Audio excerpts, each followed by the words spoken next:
quer ouvir a palavra de Deus? Você se alimenta da palavra de Deus? Sério mesmo?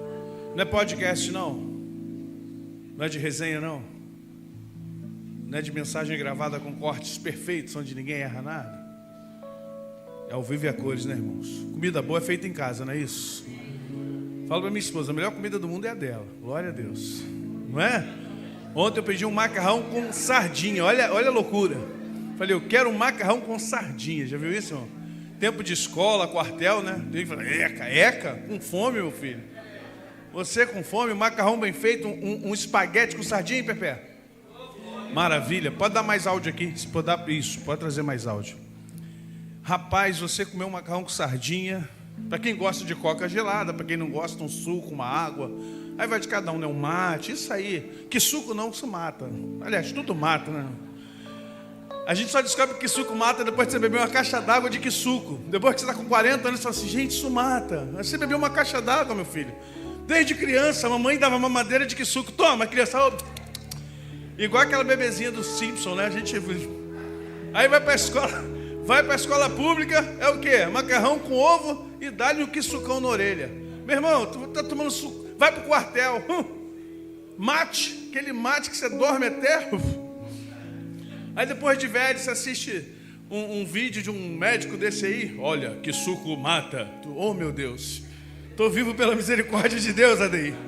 Agora o nefro, sei lá quem é o especialista, disse, ó, que suco mata. Eu falei, meu Deus, sal mata. Eu falei, Jesus, açúcar mata. Eu falei, tudo mata, irmão. Se você não ficar firme com Jesus, você está morto. Você não come mais nada, irmão. Pão mata. Aí o cara, não, pão não mata. Aí a gente fala assim, vamos largar o pão e comer tapioca. O cara, tapioca mata. Jesus, eu quero que um médico, daí, vou lá para o estúdio, vai gravar o que não mata.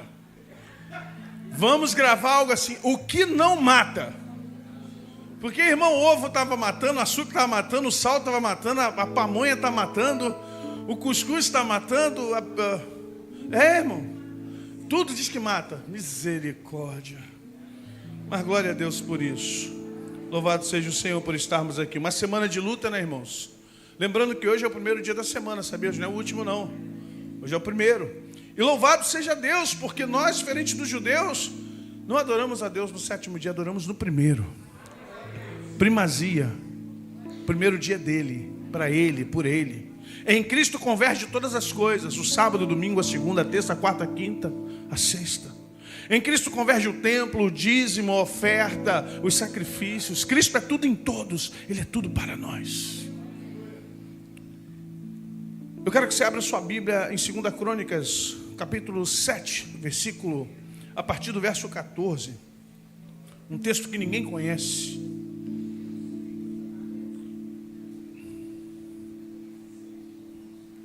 7:14. Em adoração eu me rendo a ti. Tu és como um rio de águas vivas. Flui dentro de mim. Flui dentro de mim.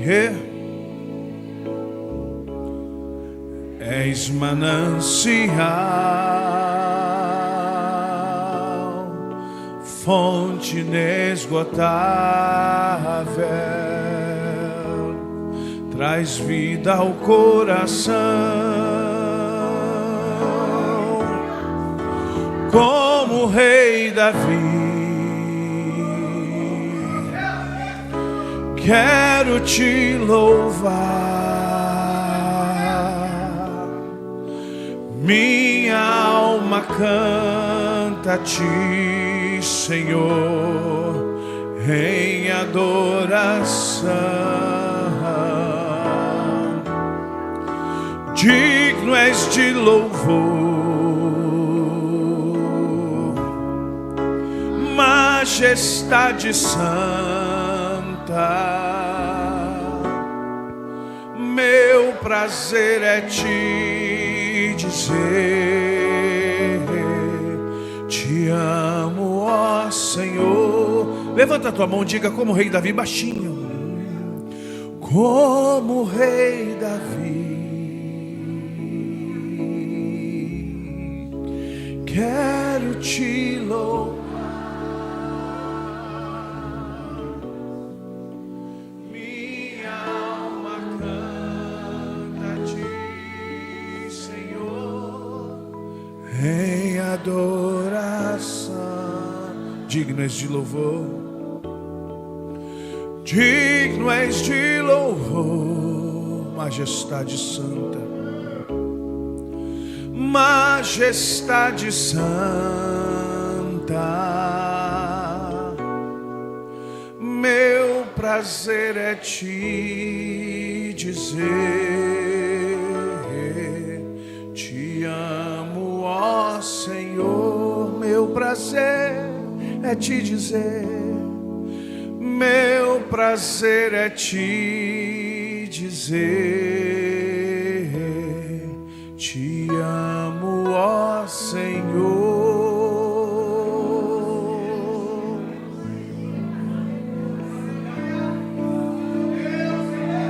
Aleluias.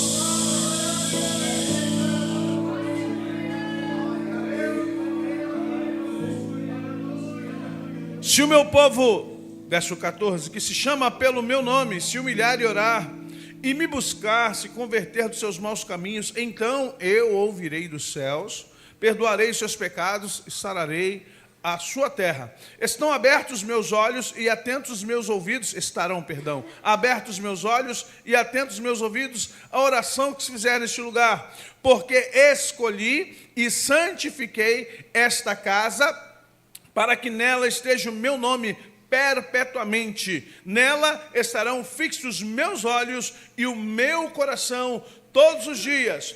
17. Quanto a ti, se andares diante de mim, como andou Davi teu pai, e fizeres segundo tudo que te ordenei, e guardares os meus estatutos, meus juízos, também confirmarei o teu trono, o trono do teu reino, segundo a aliança que eu fiz com Davi teu pai, dizendo, não te faltará sucessor que domine em Israel.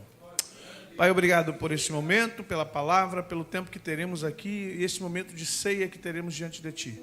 Obrigado pelas nossas vidas, perdoa os nossos pecados, tem misericórdia de nós, cura as nossas feridas, nos trata, nos exorta, nos edifica, Senhor, nos admoesta, nos faz, ó Deus, conforme o teu querer e a tua vontade sobre nós. Assim te pedimos com gratidão, no nome de Jesus. Amém.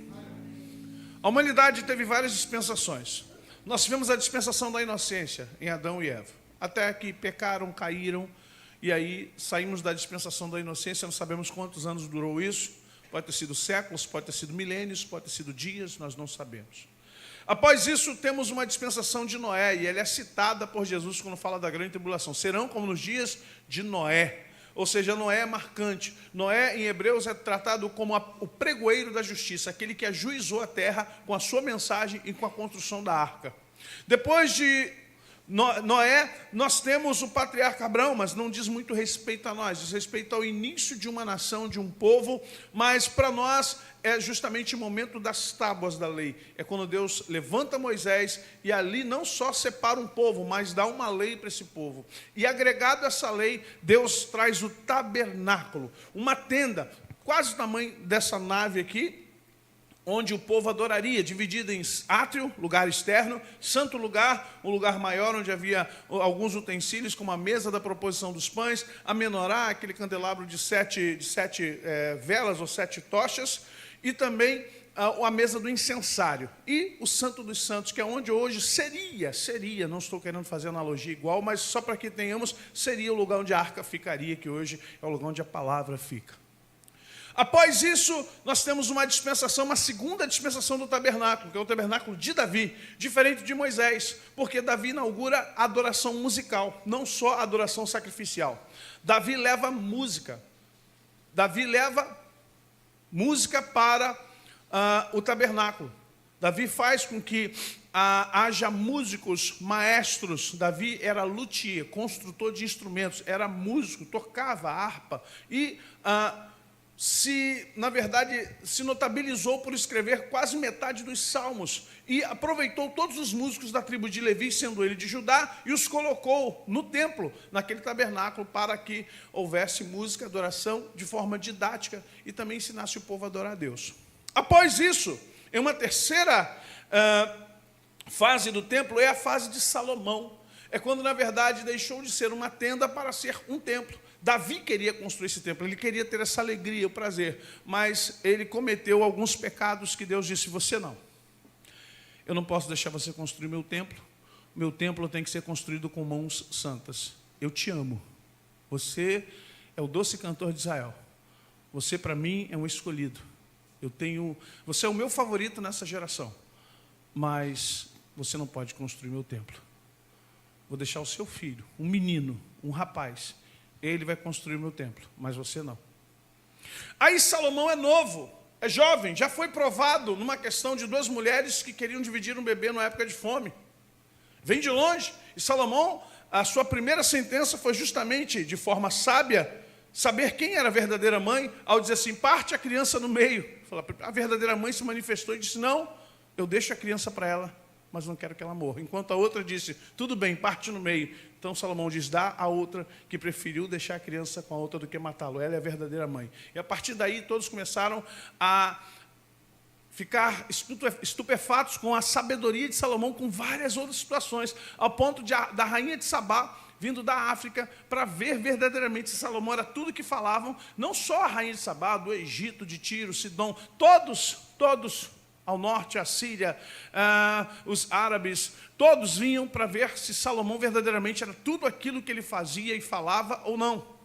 Mas Salomão, nesse momento, ele está diante de uma situação muito complicada, que é inaugurar o templo. O templo estava pronto.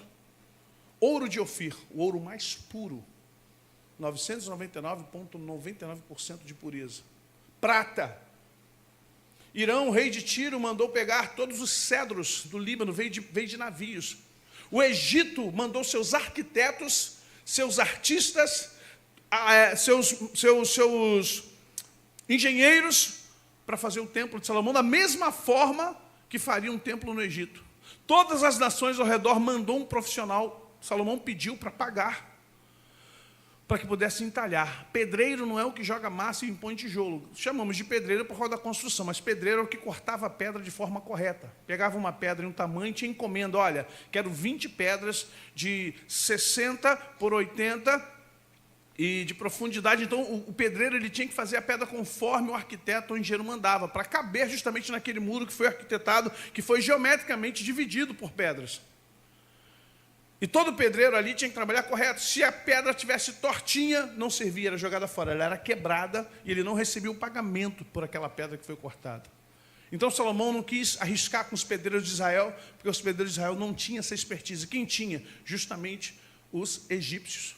Salomão fez um grande, um canteiro de obras enorme durante anos. Pegou mármore Carrara, o mármore mais caro. O templo era algo maravilhoso, de poderoso e rico. Só que ao final de tudo, agora Salomão tem um problema. Ele não consegue dormir. Faltando dias para a inauguração, Salomão tem uma questão no coração que está mexendo com ele. E se depois de tudo isso, Deus não aparecer como apareceu para Moisés, com a nuvem de fumaça e com a nuvem de fogo? E se depois de todo esse trabalho, todo esse dinheiro, toda essa grana gasta, Deus não se contentar com o que a gente acabou de fazer, como se contentava com o tabernáculo do meu pai? Uma dúvida cruel veio ao coração de Salomão. Um medo cruel veio ao coração de Salomão. Salomão ficou com medo de oferecer algo a Deus. E o povo também já tinha histórico, desde os juízes, desde o deserto, diga-se de passagem, Abirão, Datã e Corá. Nós temos 15 juízes e não teve um juiz que não teve problema com o povo. Na Palestina, em Canaã, todos os juízes tiveram problemas. O próprio Sansão descia a Filistia para se prostituir com as mulheres. E Salomão falou: e se esse povo se desviar, depois que a gente fizer um templo bonito e maravilhoso, esse povo for atrás de Baal? E vai lá na frente com Elias, né? Acabe fará isso lá na frente. E se esse povo se desviar e for após Dagom? E se esse povo se desviar e for aos deuses da Babilônia, Irão, com Bel? E aí ele fica muito atônito. E ele se prepara e faz uma oração para Deus, que é essa oração. E Salomão diz no texto assim: assim Salomão acabou a casa do Senhor e a casa do rei. Tudo quanto Salomão tentou fazer na casa do Senhor e na sua casa, prosperamente fez. Ele fez tudo. Acabou. O povo estava aguardando agora o dia da inauguração. Quando vai inaugurar, Salomão? E Salomão diria em breve. Só que agora Salomão tem um questionamento com Deus. Se esse povo se desviar de ti, se esse povo depois do templo começar a ficar de gracinha com o Senhor, se esse povo começar a ir atrás de qualquer profeta maluco aí, e se esse povo começar a parar de vir ao templo oferecer sacrifício, vamos ver isso em Malaquias 3:10, é justamente isso. E se esse povo parar de dizimar, parar de ofertar, parar de sacrificar, parar de vir aqui no Yom Kippur, nas festas santas, na festa do tabernáculo, e se o povo não vier mais? E se esse povo achar que o Senhor não é mais suficiente para eles? Se nós pecarmos, eu sei que o Senhor vai cerrar os céus. Estamos falando de uma época agrícola. E época agrícola precisa de chuva. Por isso que você ouve falar de chuva temporã e serôdia. Aquela que vem antes do tempo para justamente regar a terra, e aquela que vem depois quando você não espera para fortalecer o fruto. Então agora Salomão está preocupado. E se o Senhor, porque Salomão conhecia a lei do Senhor, todas essas bênçãos virão sobre ti se atentamente ouvires a voz do Senhor teu Deus, conforme a lei que eu dei ao meu servo Moisés. Mas também ele vai dizer lá em Deuteronômio 28, todas essas maldições virão sobre si, se vocês também. Eita, então Salomão pensou nisso.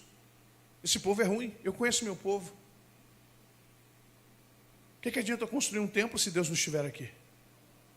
O que adianta eu construir um templo se Deus não quiser no templo? E ele mesmo repete o que o salmista diz.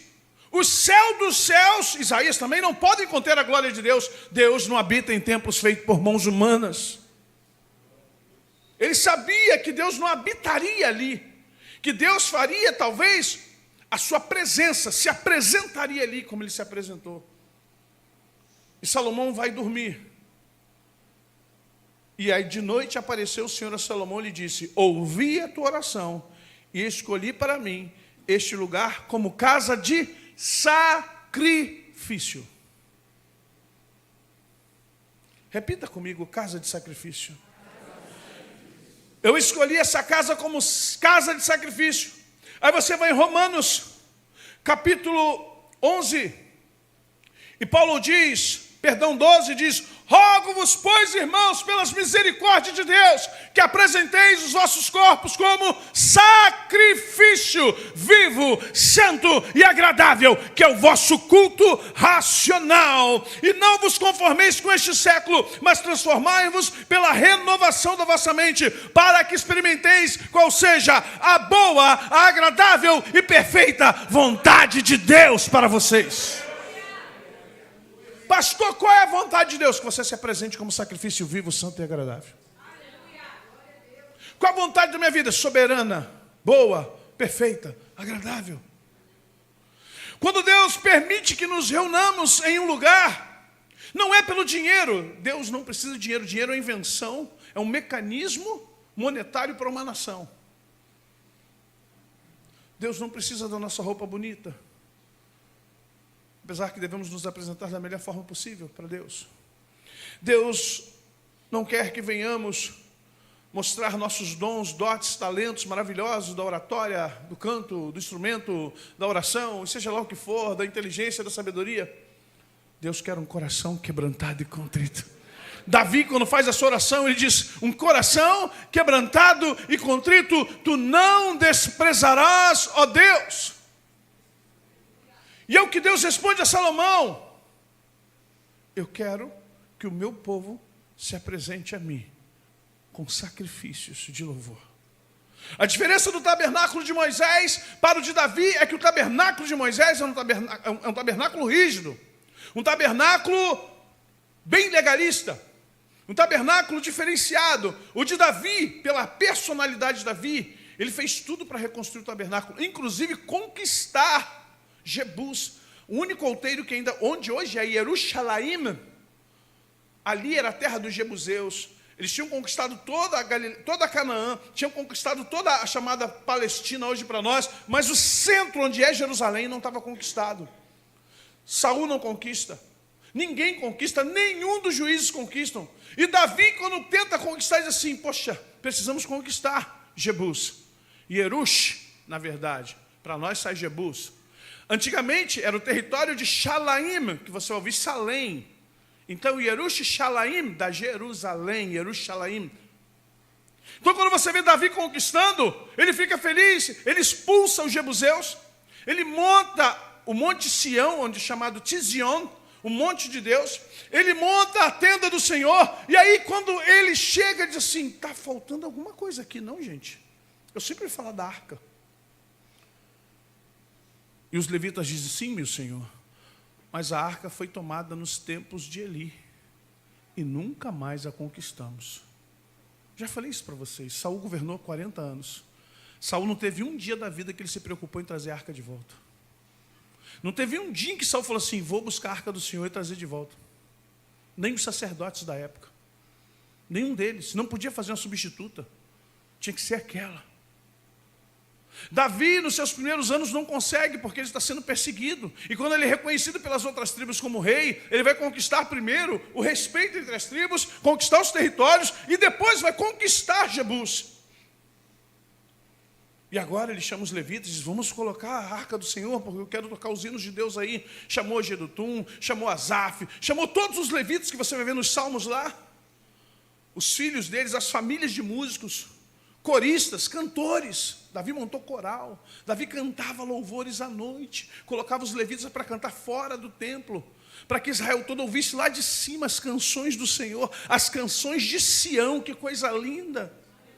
Quando você chega em Israel, o guia te conta como é que Davi fazia cantando as canções de Israel, chamada Canções de Sião. Por isso que ele era conhecido como doce cantor de Israel. Davi tinha uma preocupação muito grande em levantar a adoração para o Senhor. Dá um lá para mim. Cantai ao Senhor um cântico novo. Cantai ao Senhor, todas as terras, cantai ao Senhor, bendizei o seu nome, proclamai a sua salvação, anunciai entre as nações, anunciai entre as nações a sua glória, entre todos os povos as suas maravilhas. Porque grande é o Senhor, porque grande é o Senhor, muito digno de ser louvado, mais temível do que falsos de glória e majestade.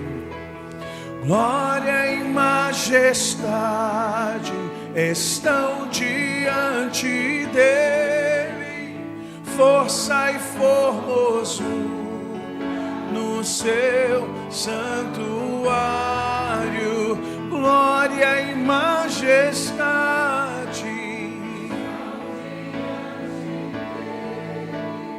força e formosura no seu santuário.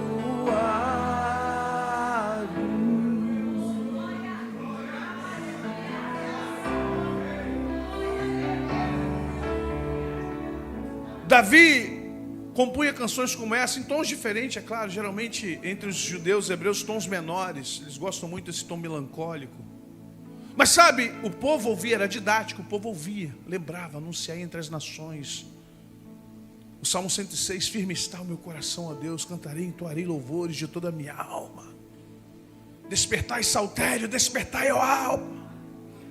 Despertai, eu quero adorar na alva. Se tomar as asas da alva, ele faz um outro salmo, e habitar, oh meu Deus do céu, até ali tu estarás, eu posso dar a volta à terra, tu estarás ali me vigiando, me vendo. Davi entendia que não poderia chegar no tabernáculo só com o cordeiro. Ele entendia que Deus queria mais do que sangue de animais.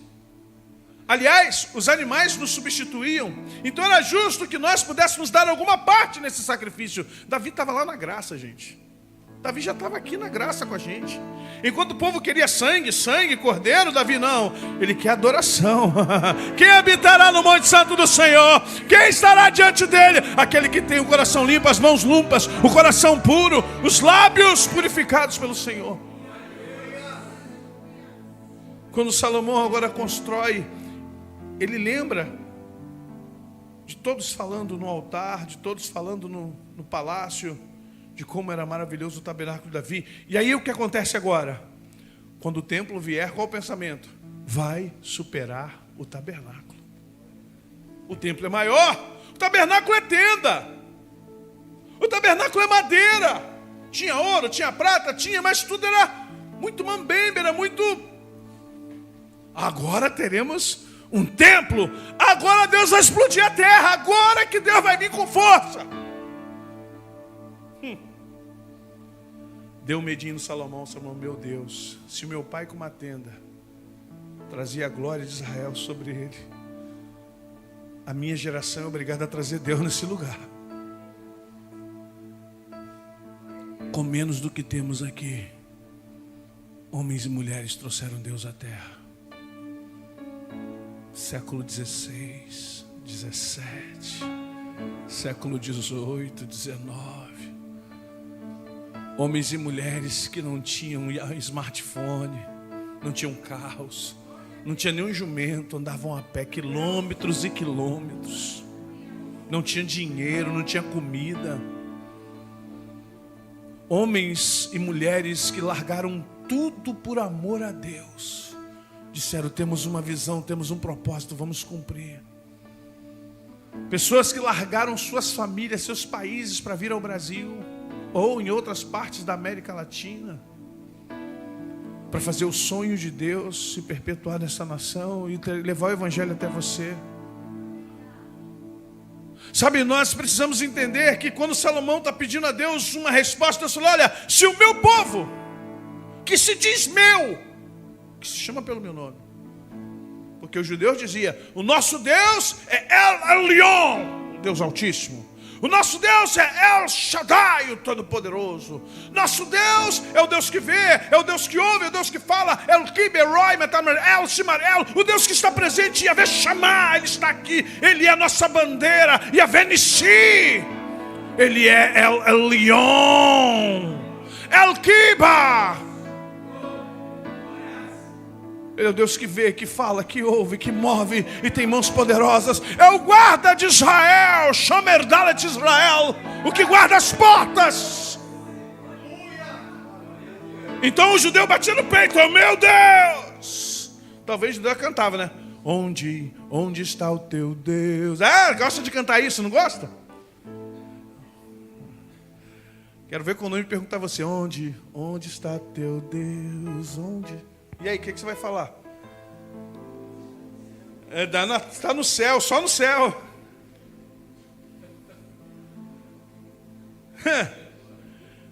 Porque a gente fica cantando. Onde está o teu Deus? Onde Ele está? Onde está teu... Cuidado, hein? Tu vai pegar o católico, um bandista, um candomblessista, vai começar a falar assim, onde está teu Deus? Aí ele falou, agora deixa a minha vez. Onde está teu Deus? Onde Ele está? E agora? Onde está o teu Deus? O meu Deus, Ele se manifesta na luz de Cristo que opera em mim. Portanto, resplandeçam as vossas luzes, para que os homens, vendo as boas obras em vocês, glorifiquem o Pai que está no céu. Resplandeça a vossa luz. É assim que você mostra o seu Deus. Não é com palavras, não é com discussão, não é com debate. É mostrando a glória de Cristo em você. É mostrando o testemunho da presença de Deus na tua vida. É teu vizinho sabendo que você é luz, com humildade, com simplicidade. Salomão, se o meu povo que se chama pelo meu nome se humilhar e orar, se arrepender de tudo isso que você disse que eles fazem, e fazem mesmo, e vão fazer, eu ouvirei dos céus, eu perdoarei os pecados, eu sararei a vossa terra. 1 João capítulo 1, verso 9, João escreve assim: o bispo das 7 igrejas da Ásia Menor: se confessarmos nossos pecados, 1:9, Ele é fiel e justo, 1 João, para nos perdoar os pecados e nos purificar de toda a injustiça. Se dissermos que não temos pecado, tornamos-lo mentiroso, e a sua palavra não está em nós. Mas se confessarmos os nossos pecados, Ele é fiel. Tu és fiel, Senhor, eu sei que Tu és fiel. Tu és fiel, Senhor, eu sei que Tu és fiel. E ainda que eu não mereça, permaneces assim, fiel, Senhor, meu Deus, fiel a mim. Fiel, Senhor, meu Deus, fiel a mim.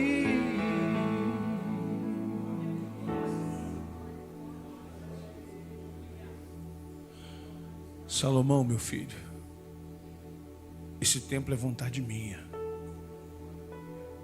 Eu deixei teu pai sonhar com ele, só não deixei ele construir. Eu te trouxe ao mundo para que você fizesse este templo para mim. Bonito como você está fazendo. Porém, eu não habito em prédios. Quando Deus chama Moisés, Arão, Ur, lá no deserto, a primeira reunião, Moisés diz: amanhã o Senhor nos encontrará. Amanhã o Senhor vai ter um encontro conosco. Lavem suas vestes, limpem suas roupas, não pratiquem suas intimidades com suas esposas, porque amanhã o Senhor falará conosco. Reuniu-se aquele quase 2 milhões e poucas pessoas em volta do Monte Sinai. Moisés sobe, fica Ur, Arão, o Sinédrio, o Sirrendrim e Josué que sobe. De repente Deus começa a falar com Moisés. O povo embaixo vê o quê? Tremor de terra. Diz que era como fumo, porque era uma nuvem rosada. Imagine você olhando para o monte, uma nuvem rosada. Raios. Barulho. O que acontece com o povo? Começa a ter medo. Medo de Deus. E eles começam a gritar: para Moisés, para Moisés. Corre para Arão, corre para Ur, corre para o Siné, diz assim: faz o seguinte, fala com Moisés que nós não queremos falar com Deus. Deus fala com Moisés, Moisés fala conosco, mas temos medo, nós não queremos falar com Deus. Que coisa, né, irmão? Meu Deus, que coisa. Não queria falar com Deus? Como assim a gente não quer falar com Deus?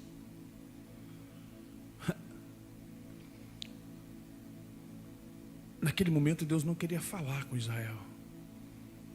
Deus queria colocar suas leis no coração dos hebreus.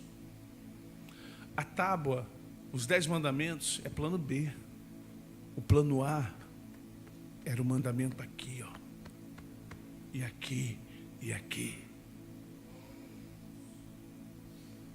Quando Moisés desce todo feliz, gente, está na hora, Deus virá sobre nós. O que acontece em Atos 2 era para acontecer no deserto, em Êxodo. Não era para acontecer com centenas de pessoas, com dezenas, era para acontecer com milhões.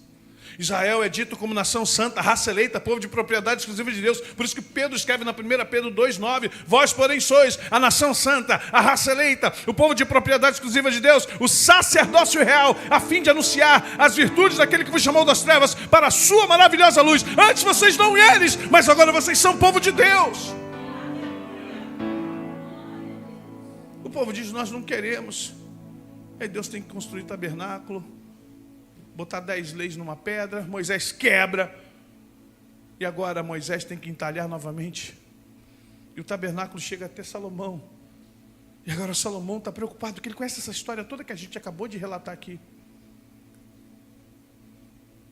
E Salomão, numa leitura talvez psicanalítica aqui, ou psicológica, Salomão sente um medinho. Eu sentiria também, medão. Medinho não, sentiria muito medo. Só de pensar, amanhã é o dia da inauguração, e se Deus não aparecer? Já imaginei você fazer uma festa surpresa e o aniversariante não vier? Não vi? Já pensou que... Você imaginou, você preparou uma mega festa, lá na Zona Sul, tudo baratinho, onde uma coxinha de galinha custa R$30, já pensou? Você fala assim, eu vou lá no Copacabana Palace. Ui, sei nem quanto custa. Vou pegar o salão nobre do Copacabana Palace. Vou fazer uma recepção para centenas de pessoas. Não quero saber quanto vai custar. Ô, gerente, glória a Deus. Eu quero o melhor refrigerante, melhor sucos, melhor salgados, eu quero uma equipe de músicos, eu quero garçons, eu quero tudo do bom e do melhor, eu quero o melhor que vocês dão aqui quando vem artista, quando vem, sabe, chefe de estado, porque eu vou dar uma festa surpresa para alguém, eu vou fazer uma homenagem para alguém. Aí você paga tudo isso, monta esse festão, custou algo de em torno mais de 1 milhão aí, de repente faltando 1 hora para a festa, assim, mas se o fulano não vier? Já parou para pensar nisso? Misericórdia, os convidados todos aqui. Todo mundo esperando por isso. Equipe de garçom, comida, bebida, tudo bom e melhor. Manobrista, estacionamento, coração turístico do Brasil, gente vindo tudo quanto é lugar. Meu Deus, se não vier! Aí começa a dorzinha de barriga. Normal, né? Agora Salomão, e se Deus não se agradar desse templo? E se Deus não quiser vir nesse templo como veio para Moisés e veio para o meu pai? Aleluia. E se Deus não quiser comparecer na inauguração daquilo que é para Ele? E se de alguma forma Ele não gostar do que está vendo? Porque nós somos ruins. Se Deus não vier aqui? Eu entendo Salomão, irmãos. Eu entendo, Senhor. E se depois disso tudo o Senhor não vier mais no nosso meio? Não adianta de cantar, vem neste lugar,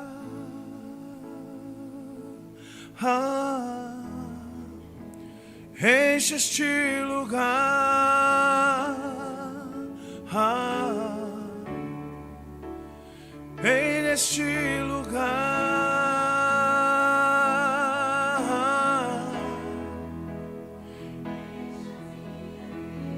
e a tua igreja, Senhor. Porque às vezes não adianta cantar não, irmão. Deus não se atém à canção. No céu tem os melhores cantores, os melhores músicos estão lá, tá? Lá não tem nota batendo na trave não, não tem erro semita. Ih, irmão, lá ninguém não tem negócio de errar tempo, compasso, harmonia. Lá é tudo perfeito. O anjo abre a boca, parece um violino. O outro aí fala, meu Deus, que coisa linda. O outro abre uma boca, parece uma orquestra. Já viu o anjo cantando parecendo orquestra? Parece que tem um Bluetooth dentro do cara. É loucura. Fala assim, ué, de onde vem esse violino? Da boca do anjo. Sabia disso? Tímpano, bom, bom, bom, da boca de um anjo. Os instrumentos são os anjos. Ezequiel 28, em ti, falando para Satanás, foram criados todos os instrumentos. Tu é a medição perfeita, a feição perfeita de adoração. Eu criei os outros anjos no teu modelo, Satanás. Presta atenção, hein? Satanás podia cantar todos os instrumentos que você conhece. Cordas, sopro, metais. Os anjos cantam vozes como nós, vocalização, e eles cantam instrumentos, violino, cello, trombone, trompa, cordas variadas. Sabia disso? Não, né? Você chega no céu, você acha assim, ué, de onde está vindo tantos instrumentos? Os anjos cantando. Uau! Então você acha que Deus vem aqui por causa do nosso louvor? Fala sério. Você acha que quando bate na trave aqui, as irmãzinhas batem em sol, começam a cantar em bemol? Pega um bemol diminuto, aumentado em quarto, consegue. Tem gente que consegue, não sei como, qual a voz. Ela, o cara consegue dar diminuto a bemol, quarto aumentado ao mesmo tempo, em nona. Sangue de Jesus, sétima. Tudo. Mas aí por que Deus vem? Porque Deus não vem pela música, Deus vem pela adoração. Jesus vai falar isso com a mulher samaritana. É chegada a hora, já chegou, que os verdadeiros adoradores adorarão em espírito e verdade. Você está com a mesma preocupação de Salomão. Nem em Gerizim, nem em Jerusalém. Os verdadeiros adoradores trarão a presença de Deus com a sua própria vida.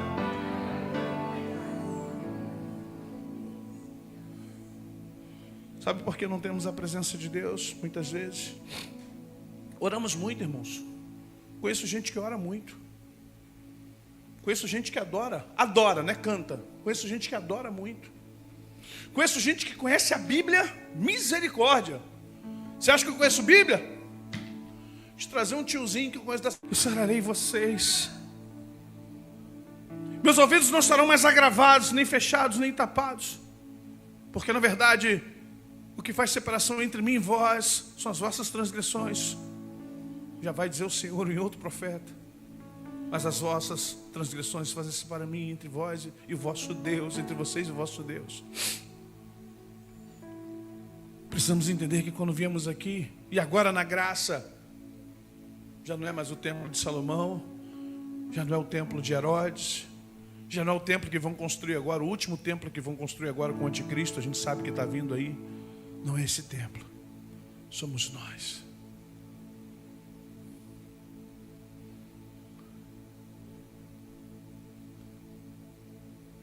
Salomão pega os levitas e diz: amanhã vamos começar a adoração.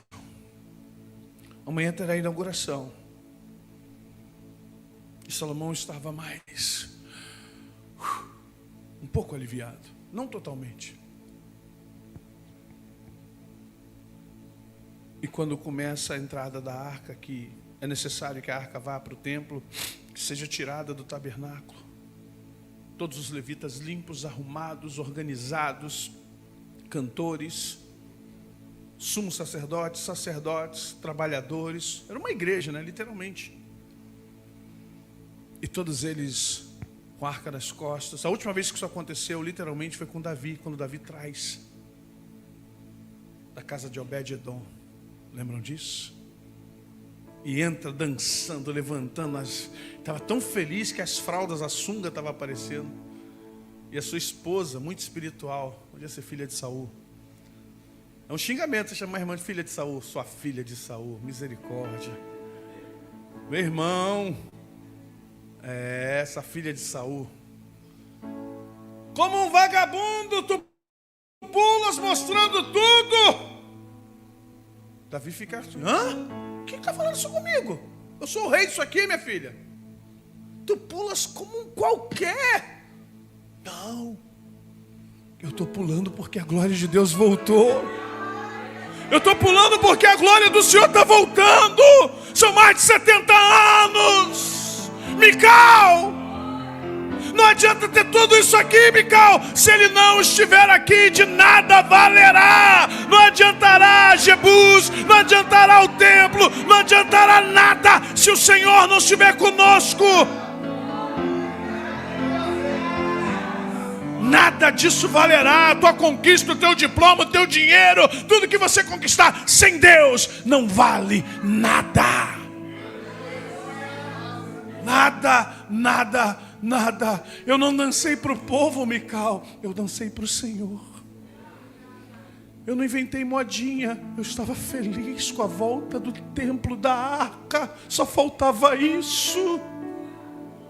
Porque toda vez que eu olhar a arca lá de fora, eu não sou levita, não vou poder entrar toda hora. Deus já me deu concessão de comer a mesa, o pão da mesa da proposição. Deus me deu a concessão de botar a estola e trazer a arca. Mas eu não sou de Levi, eu sou de Judá, eu sou rei. Mas uma coisa eu posso fazer de vez em quando eles estiverem arrumando, eu vou pedir o sumo sacerdote: deixa tudo aberto para eu ver. E como eu sou rei, eu posso ficar olhando para a arca lá. Está lá, linda, maravilhosa. E a vez chamar, Deus está aqui.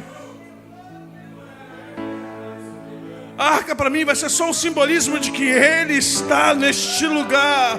Ele não é a arca, mas eu leio lá: eu estarei assentado entre os querubins.